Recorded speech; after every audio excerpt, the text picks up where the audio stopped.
This podcast is sponsored by My Bump to Baby Family Protection and Legal Directory. To find your nearest advisor or family law solicitor, head over to www.mybumptobaby.com/family protection legal.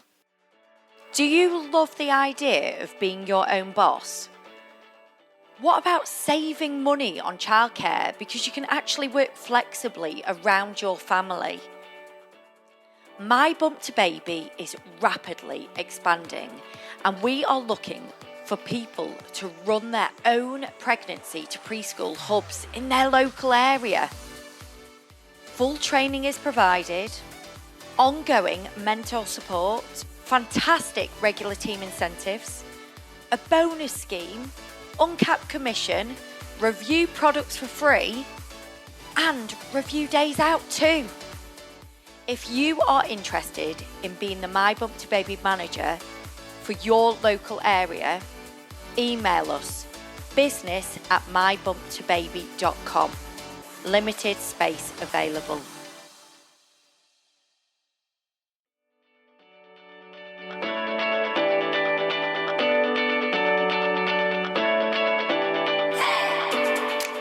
Hello and welcome to My Bump to Baby Expert Podcast, where we bring experts from all over the UK to answer your questions on everything pregnancy to preschool.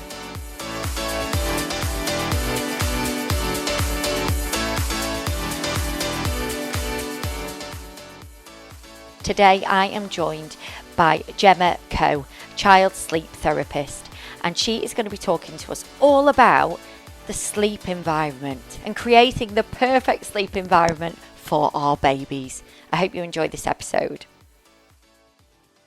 Hello, everybody, and welcome to My Bump to Baby's Expert Podcast. Today, I am joined by Gemma Coe. She is a child sleep specialist. So hello, Gemma. How are you? I'm good, thank you. Yourself? Yes, good, thank you. I'm really excited to talk to you because today we're going to be talking to you about child sleep environment, which is very important, isn't it? The sleep environment's absolutely central. Yes. To a child being able to sleep well at night, baby or child. So yeah, we'll talk about that today and what parents can do at home. Brilliant, brilliant. So Gemma, can you first of all just introduce yourself so people can get an idea of where you're from and also how they can find you? Yeah, absolutely. So my name's Gemma Coe. I live down in Sevenoaks, just outside of London. And originally I trained as a children's nurse and then went into medical education and training. So I spent quite a lot of time working in London in the charity sector and for organisations such as big universities and the Royal College of Paediatrics as well. But this is a slight deviation after having two babies into working for myself, and I'm absolutely fascinated by sleep and how to get more of it at all costs. So if people are interested in what I'm saying and if they can relate to it, then they can find more information at childsleepspecialist.co.uk. That's brilliant. Yeah, I think a lot of sleep specialists tend to start after they've had their own children as well. And I can see why. Yeah. So Gemma, let's get started then. So what do we mean by sleep environment and creating the perfect sleep environment? So it's a little bit of a fancy term, but realistically, it's just about what's around us. So many parents contact me and say, I'm doing this wrong, or I do this, or I do that, or my baby does this, or my baby does that, and I want my baby to do this. But they're two things, but this is also what's going on around us. Because if there's a loud drill outside, the baby's never going to sleep regardless of what you do or what the baby does. So there's kind of three factors. There's the parents and the routine and what's set up for the baby. There's what the baby does and whether they can settle themselves and resettle themselves. But there's also the sleep environment. And I just feel like it's probably one of the things that we don't think about enough. So it's all the external influences such as temperature in the room, sound, like I've just mentioned, brightness as well. We talk about light and dark when the baby sleeps, and any sort of form of distractions. And that could be, I don't know, something like a cot mobile or a teddy bear or the parent themselves. Yeah, the dad's snoring. Baby's just about to fall asleep and somebody picks them up, that sort of thing. And of course, some people can sleep anywhere, right? So when I used to commute into London, you'd have all of these really annoying people that would just fall asleep on the train, and I was super jealous. I can't sleep anywhere. I need a really, really good sleep environment. And so we don't really know that about a baby yet. So what we can do is just provide the best environment for them to give them that chance of falling asleep. So, yeah. I'm super passionate about sleep. I think that is something that people don't think about, because we've done podcasts on, routines and all that, which is great. But yeah, of course, the sleep environment. Yeah, totally agree. That's something that probably gets overlooked a lot of the time. So why then is sleep environment important then, Gemma? Well, I think we just sort of summarised it slightly there. Is like, I think it's about, despite our best habits and our best intentions, with things like getting the naps right, depending on the age of the child, and the bedtime routine, and it can be lovely, and it can involve infant massage and all sorts of other things. And even if, they're able to settle, but if distractions are still out there, it can limit people's success. And so that's why it's important. And it's like super important for just consistency. And, kids only learn when we repeat again and again and again and again. And if it changes every time, then they don't really know what to expect. So there's just a little bit of the science behind sleep, is that we all go through different sleep cycles. And when the baby gets to about 12 to 16 weeks, their sleep cycles become a little bit more like an adult. So they go through an actual sleep cycle, which is also about the same time as they have a massive regression. So people can't always get in touch at about the 4-month mark. Yeah. But basically, we go through the sleep cycle, which means that we fall into a deep stage of sleep, but we pass through this light phase of sleep. So it's sort of the active dreaming stage, into this deep state of sleep, back through the light stage of sleep, and then we always have something called a partial waking.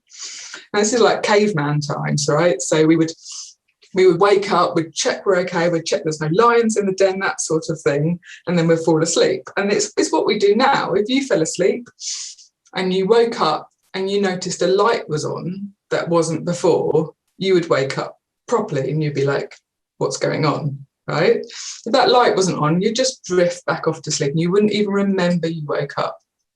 Now, that's the same thing as we're trying to do for the babies. The baby, when they come out of that stage of sleep, they have this partial waking. And what we want them to do is notice no difference. It needs to be exactly the same as when they fell asleep. So they don't notice anything's different, so they don't wake up fully. And this is one of the things that we can try and control with the sleep environment, making everything exactly the same as it was when they fell asleep, and they're far more likely to fall back to sleep. Oh, wow, that's so great advice. Yeah, you never thought of it like that. Yeah. It's just about giving them the best chance of success. Yeah, absolutely. Definitely. I suppose if you wake up and there's things going on, you want to have a look at what's going on, don't you? So that does make sense. Yeah. So I think for a baby, like, it might be that maybe there was a cot mobile on.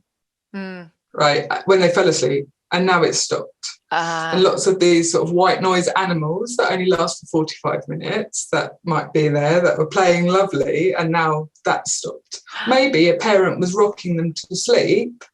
They're not there anymore because the baby's been put down. They're like, hang on, what's gone on? That's not the same as what it was when I fell asleep.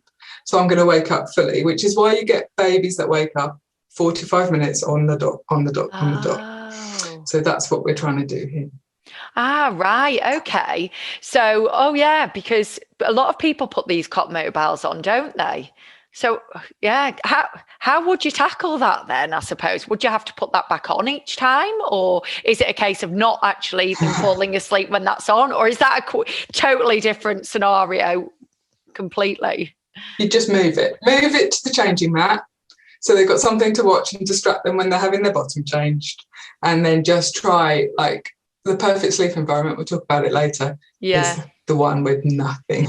Yeah. Like, we can be sold all of the toys in the world and we buy it into it. And actually, just move it to a fun play space. When you want your baby awake, then you play with the toys. Yeah, no, that makes a lot of sense. That's brilliant advice. So a question a lot of parents have, I know I had it as well when my little boy was little, is do babies actually need to sleep in the dark? Well, ideally, yes. But we also, goes back to my previous point, some babies can sleep everywhere. Mm-hmm. And actually, when babies are super young, like under 12 weeks, yes, they pretty much can, because their day and night patterns are a little bit mixed up anyway. But what darkness does is it allows our bodies to secrete a hormone called melatonin. And it's also known as the sleepy hormone. And it basically is just the trigger for us to go to sleep. And that's stimulated in the dark. So to give our body the best chance of releasing that hormone, we go with darkness. It's not always possible, daycare settings, for example. But again, what we're looking here is we're looking at best practice. And those who are trying to get their babies into a bit of a routine with sleep might find it good just to limit naps to darkness throughout the day when they're trying to get their babies into a bit of a routine. So really the best advice with darkness is to use things like blackout blinds if you can. You can get ones with little suction cups that you can put on as well. And probably the best rule of thumb is the best environment is one that you couldn't read a book in. So if it's that dark, it doesn't have to be pitch black, but if it's that dark, it's dark enough for the body to secrete that hormone, which is just super useful. And also there's other benefits to darkness, as it helps keep the environment cool as well, which is really important for sleep. And it helps the babies not see the fun things in the corner of the room, particularly when they get to about 8 months of age. And they can see a bit further. FOMO.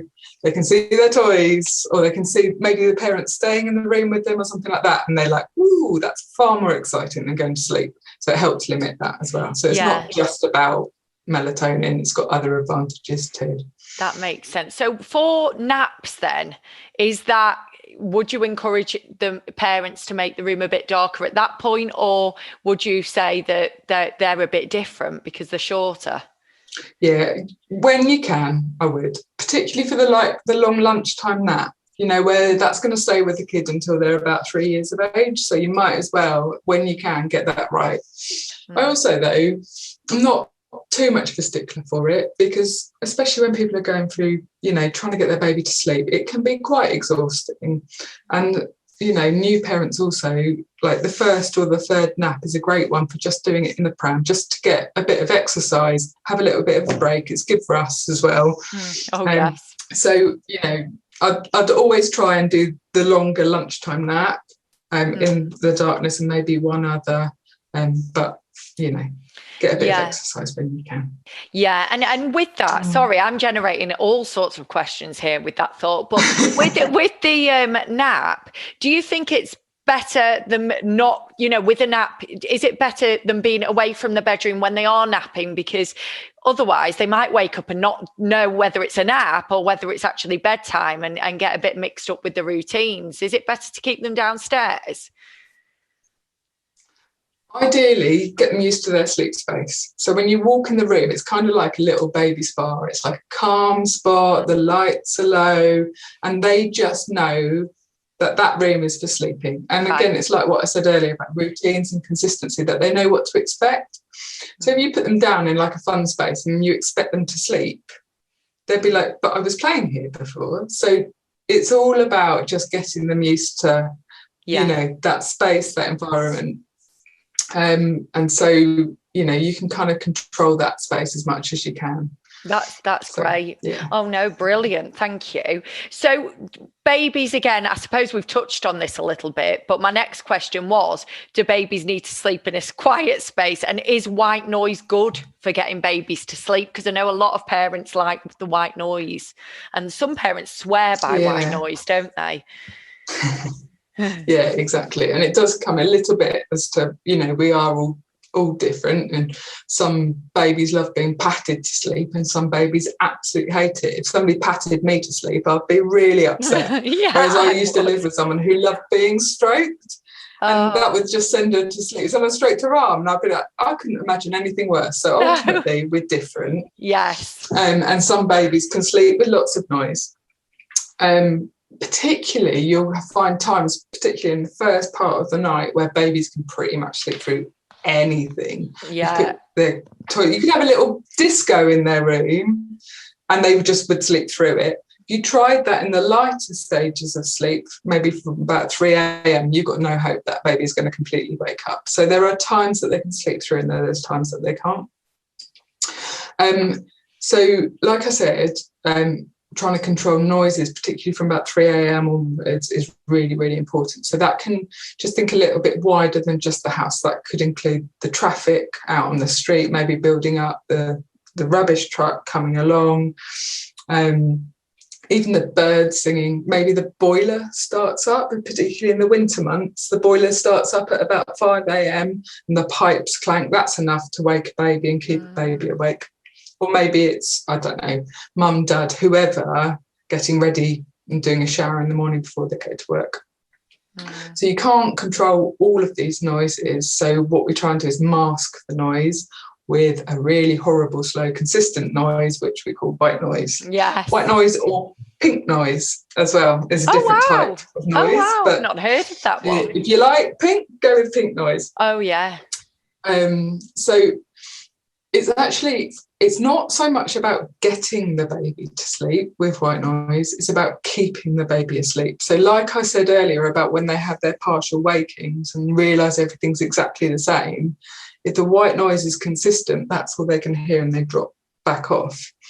So there's loads of products on the market, like, I don't know, I don't really want to diss any of them. They're great for toys, but they typically mimic some sort of animal that you put in the cart. And they play white noise, but they only play for 45 minutes. So if you're going to use white noise, it has to be consistent for the whole duration of the nap and the whole duration of bedtime. So 7 till 7, that's the routine that you're looking at. That's a long time. So, between about 50 to 60 decibels as well. It's about the same volume as an adult conversation. So when you play that consistently, it seems really loud. But actually that's enough to mask the noise. And then just put the speaker anywhere between the baby and where the noise is coming from. So obviously it's the window, if it's outside, you put the speaker there. If it's more likely to be from siblings playing downstairs or mum getting up and having a shower at 5 a.m, then you put it by the door. And it's super easy to wean off as well. When the baby's now got great sleep habits, when their body clock is kind of set and they're sort of all sorted, just reduce the level of the white noise, maybe 2 decibels every night, every few nights, and the baby will learn to sleep. Oh, wow. What great advice. Because that's what I would be worried about, I think, is getting them used to something and then having to go, say you're staying at grandparents, hopefully soon we'll be able to probably do all this. But say, for example, you're staying out, then, when you've not got access to white noise, then are you going to have a problem getting them to sleep? That's what I'd be worried about. But I suppose if you can easily wean them off, it sounds quite good. Yeah, and you don't need anything fancy, right? There's apps that play it. Even Spotify have got like tracks that you can just play on loop consistently. There's one which doesn't fade out, so you don't get the click click as it goes into a new track. And then you can use, I can't say it too loud because my one will go off, but there's sort of the internet speakers like the Googles and the Alexas and all those sorts of things to play it. So you can control it from outside the room as well. Oh, great. Yeah. So it's not just kind of, it being set up in your house. You can take it anywhere with you. So that's really handy. Yeah. So how then would someone create the perfect sleep environment? I know we've touched on little bits of this, but what would your advice be around that? So I guess, think about the temperature in the room as well. We don't want it too hot, we don't want it too cold, and that's great Sid's advice as well. So ideally you're aiming between sort of 16 and 20 degrees, obviously, and you dress your baby accordingly. But as long as they don't have icy cold hands and feet, and as long as they're not sweaty. So, it's they're warm to the touch. That's what we're aiming for. A temperature gauge in a bedroom is a good idea, is it? Absolutely. Right. Yeah, absolutely. Try not to get one that gives off light, because then we go back to the whole darkness point. Or maybe just take the temperature, particularly at that sort of coldest point in the night, like sort of 2 to 3 a.m. And if it's pretty consistent, then that's what you're looking for. So completely think temperature. Sleeping bags are absolutely great because they stay on the baby. You know the TOG rating, and it's right for the season. And try not to upgrade to like a toddler duvet too soon, because that's one of the most common reasons for waking is through cold, where the duvet's fallen off and they're not yet old enough to pull it back on them, so they require the parent to do that for themselves. So, you know, you can have sleeping bags all the way up to the age of 3. I think I've just seen one that goes up to the age of 5, if that's what the kid likes. And they're really nice positive sleep association as well. So definitely think about the temperature in the room. So not too cool, not too hot. Think about the light, like I said earlier as well. And if you can use blackout blinds, and remove all the distractions. Just go super plain and boring. If you've got a separate space in the house for toys, excellent, move them all there. If you don't, then just try and screen them off a little bit in the bedroom. And also just think this sleep environment for them, just think baby spa, right? It has to be just super chilled out when you go in there.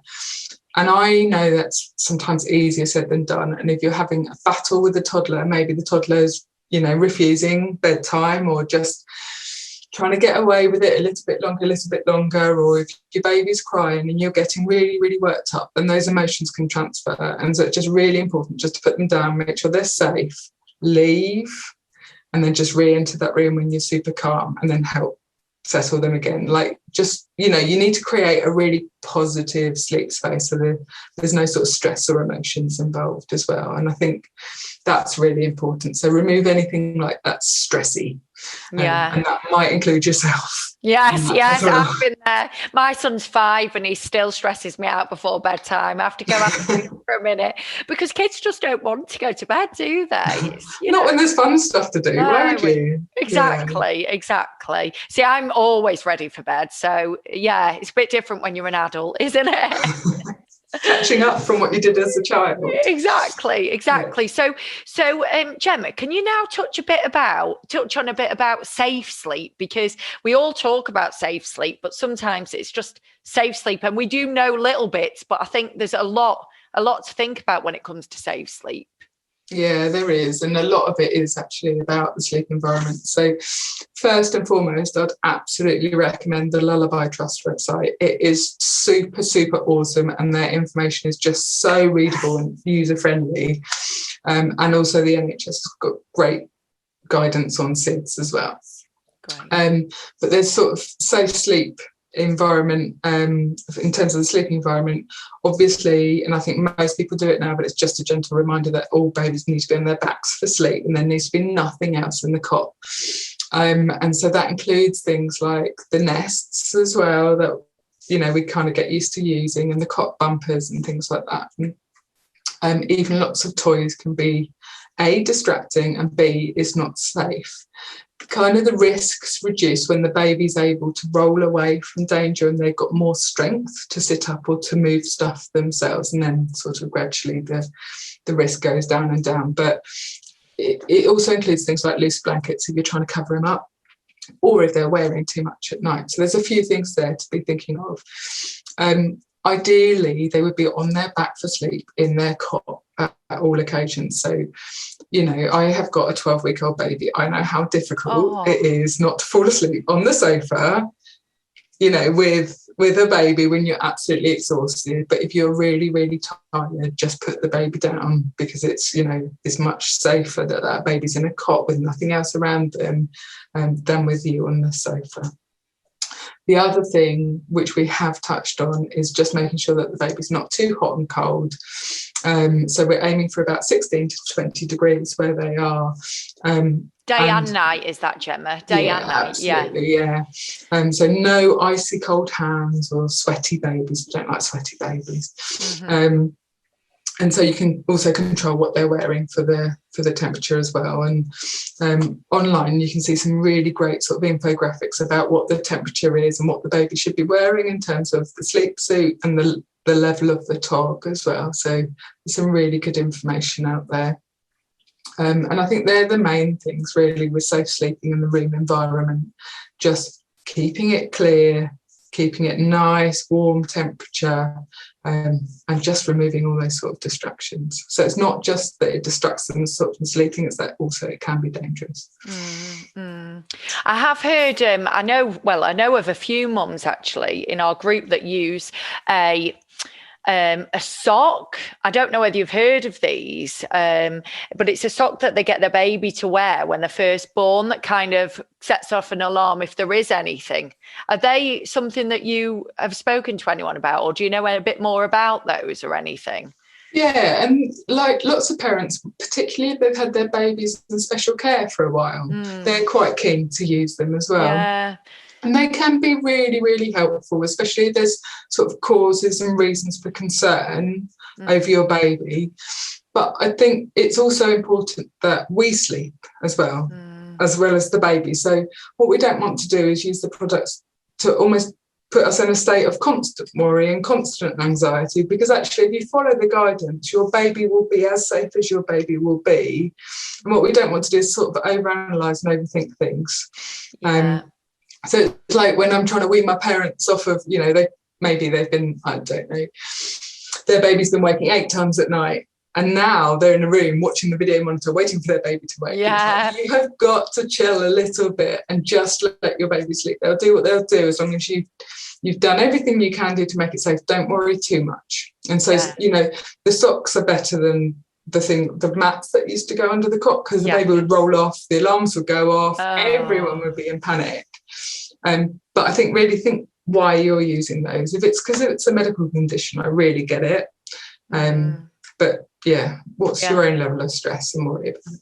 Yeah. I suppose if it calms you down and actually makes you calmer, then it may be worth it. But also, if it puts you in a state of constant anxiety, then it's probably not worth it. Oh, no, that's great. I just wondered about those, actually. So that's great. So, Gemma, will you explain what you do then? I'm sure people have got it, but what you can help with, and also where parents will be able to find you. Yeah. Thank you. So I can help with lots of different things regarding sleep. So I work with parents who've got, even in the antenatal stages, and they want to know how to set up their environment for safe sleep, or what's the best sort of science around it. So I work with some pregnant parents too. But typically I work with people who've got babies and small children between the ages of 0 to 5. And so I either work with them on a one-to-one basis, or I sort of just over telephone as well. And sort of we look at things like the routines and what they're aiming to achieve. We look at the sleep environment, and we also look at teaching the babies how to settle and how to resettle at night and become nice independent sleepers.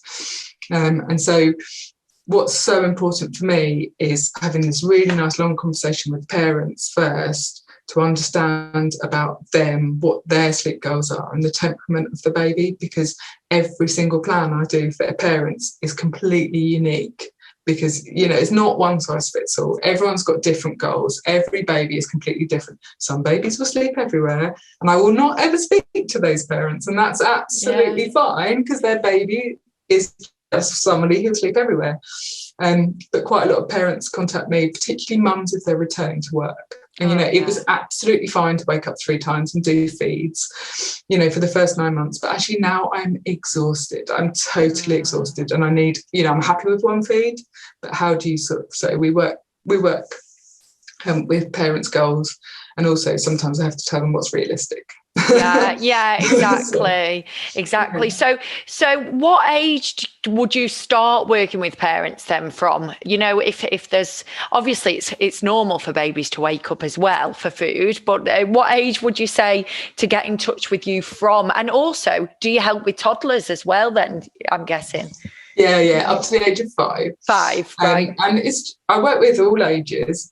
Right. And I think people think, sleep training means great out. That's not true at all. That's totally not true. Sleep training is it's about sleep support. I hate the term sleep training, because I just think there's too many people that associate it with just leaving your baby to cry. Yes, But children, not about that. Typically under the age of 5 months, we're looking at far more about sort of promoting good sleep habits, getting them into good strategies, and learning those skills of sleep. And then sort of post 6 months, perhaps there have been a few bad habits that have been picked up. Then we'll look at sort of getting rid of those habits as well. Oh, that's great. So you can work with people from the beginning, really, if they just want to create those kind of, that's great. Yeah, brilliant. So can you tell us just where parents can find you as well? And also, are you available via Zoom and in your local area as well for meetings? Yeah, absolutely. Obviously, with the pandemic, all sort of one-to-one support in the home has sadly been off. But so we do great Zoom meetings, lots of telephone support, email support, and text support as well. But the best thing to do is probably just to go straight to my website. It's childsleepspecialist.co.uk. Just fire off an email to me, ask me a question, and I'll tell you how I can help. That's amazing. Gemma, you've been amazing. I have learned so much. My son's 5. I'm like, but all of these things like sleep environment, I actually didn't think about. So thank you so much for sharing that. I'm sure people will find that really, really useful. You're welcome. Thank you. Thank you. Thank you for watching our YouTube video today. If you are liking what you're viewing, don't forget to hit that subscribe button so you can see more of our videos and more of our updates.